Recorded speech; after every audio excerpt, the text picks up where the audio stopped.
எந்த வசதி அனுபவிக்கும் போதெல்லாம் அண்ணங்கிட்ட இது இல்லையேன்னு உறுத்தலா இருக்கு? 2 விஷயம் இருக்கு சார். ஒன்னு தூக்கம்.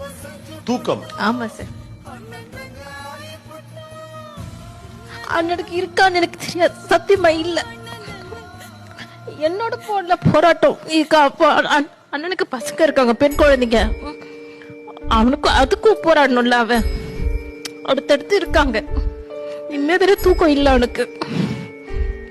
இன்னொரு விஷயம், எனக்கு எதுனா வேணும்னா நான் கேட்டுடுவேன்.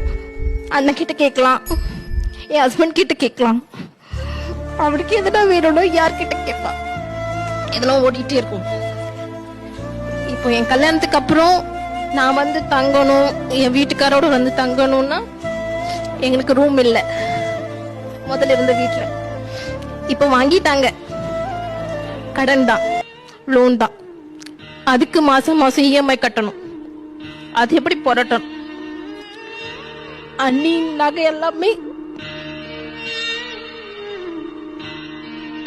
நிம்மதியான தூக்கமே இல்ல உங்களுக்குன்னு தங்கச்சி ரொம்ப வருத்தப்படுறாங்க. அவன் குழந்தை மாதிரி சார். பேருக்கு தான் அண்ணன், குழந்தை. ஒரு சின்ன வழி கூட தாங்க மாட்டான்.